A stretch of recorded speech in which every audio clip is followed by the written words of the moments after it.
ये मैं कहना चाहता हूं आरएसएस के लोगों से और केंद्र सरकार से, जब से देश स्वतंत्र हुआ, जब से संविधान बना, तब से ये संविधान को छेड़छाड़ करने की जुर्रत कर रहे हैं।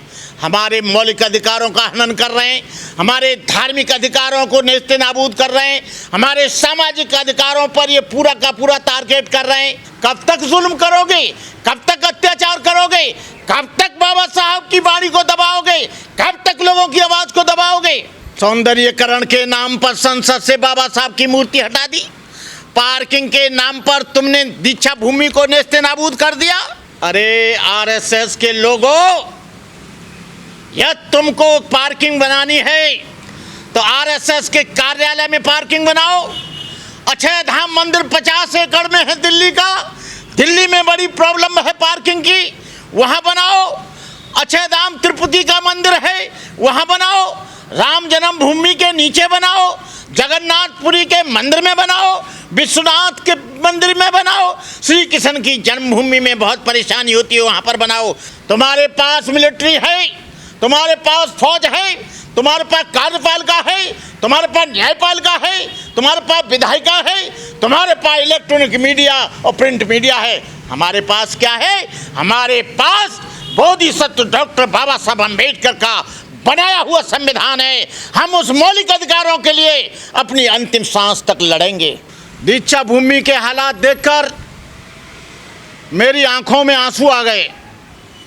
दीक्षा भूमि केंद्र सरकार, राज्य सरकार ने उसको पूरा का पूरा 40, 50, 60 फीट खोदकर और मिट्टी को पहाड़ की तरह खड़ा करके उसको नेस्ते नाबूद कर दिया।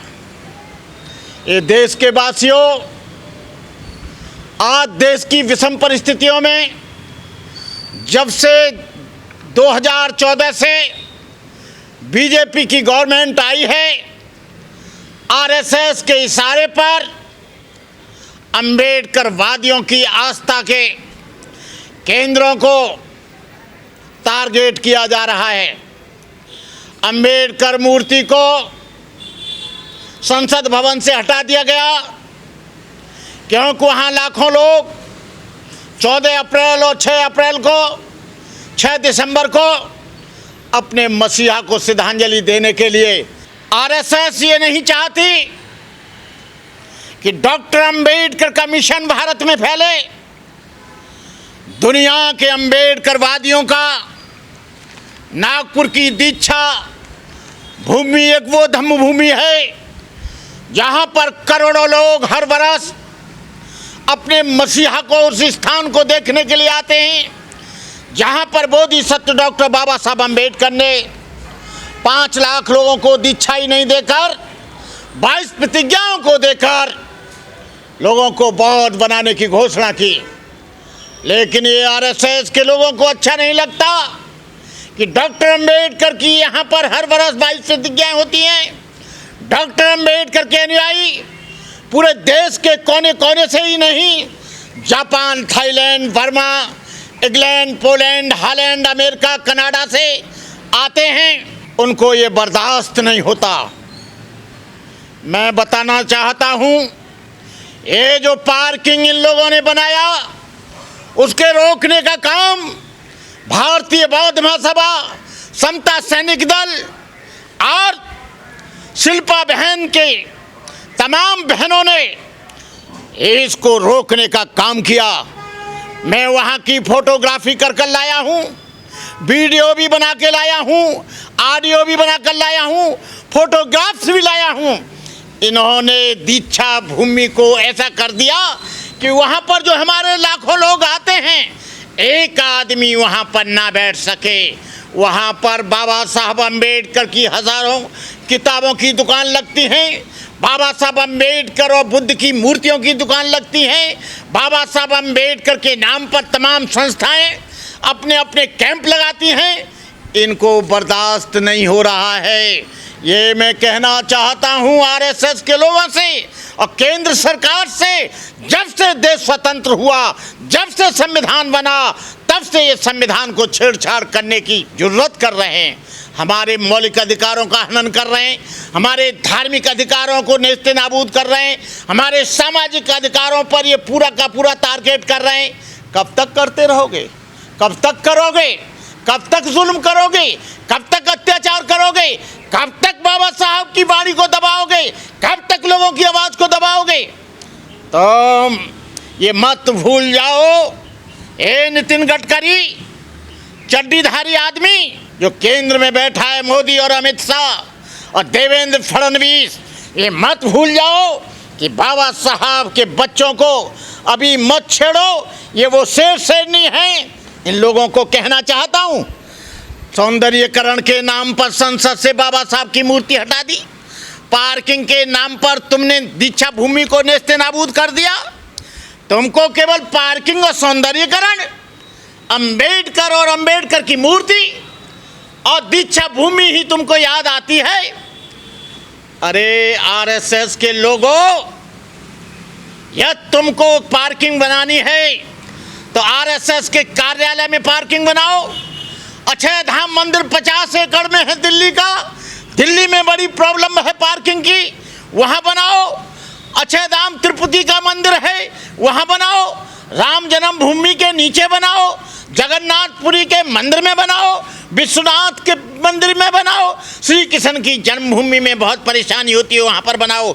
सारी दुनिया के अम्बेडकरवादियों की आशा के केंद्र पर तुम लोग ये बहाना लेकर, मैं नागपुर के उन भीमसेनी और भीमसेनों को मैं मुबारकबाद देता हूँ जिन्होंने इस कंस्ट्रक्शन को रुकवाया, जिन्होंने, मैं केंद्र सरकार, फडणवीस, अमित शाह, नितिन गडकरी, आपको बता देना चाहता हूँ, हमारी धैर्य की परीक्षा ज़्यादा मत लो।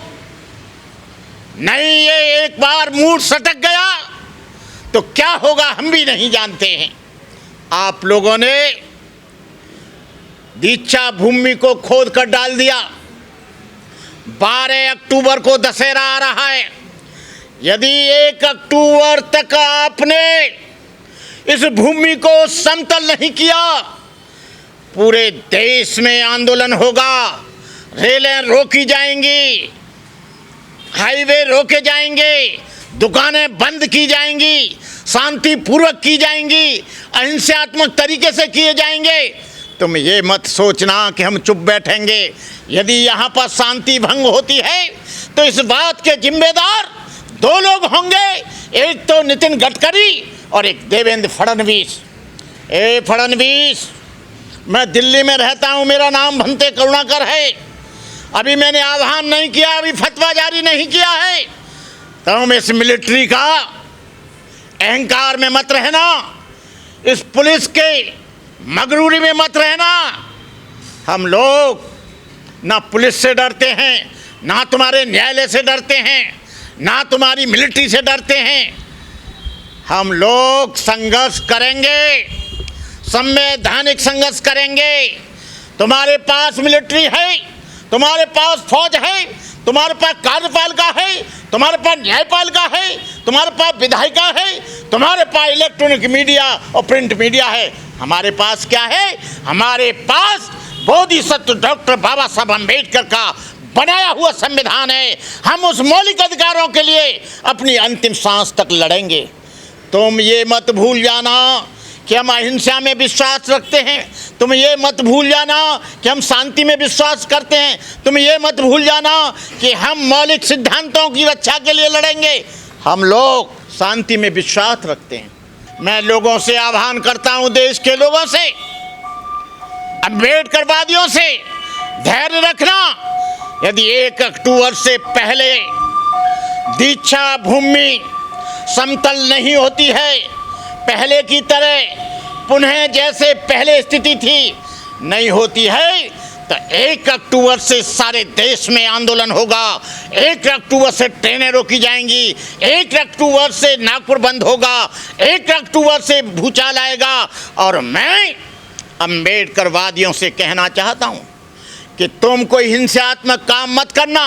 यदि देखना प्रिंट मीडिया पालतू मीडिया, गोदी मीडिया 1 तारीख को 1 अक्टूबर को सारे प्रिंट मीडिया में, इलेक्ट्रॉनिक मीडिया में आना चाहिए सारी न्यूज़ों पर कि दीक्षा भूमि को जस का तस कर दिया है।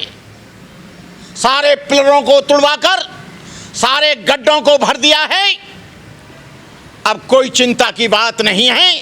अम्बेडकरवादियों 10 अक्टूबर को 12 अक्टूबर को बाबा साहब अम्बेडकर के दीक्षा भूमि पर उसका जश्न मनाओ। यदि ये नहीं हुआ, ये भंते करुणाकर कह रहा है, यदि 1 अक्टूबर से पहले ये समतल नहीं हुई, बाबा साहब डॉक्टर अम्बेडकर की दीक्षा भूमि नागपुर के लिए जब तक संघर्ष करेंगे तब तक ये भूमि समतल नहीं हो जाती और बाबा साहब अम्बेडकर की मूर्ति संसद के सामने लगा नहीं जाती।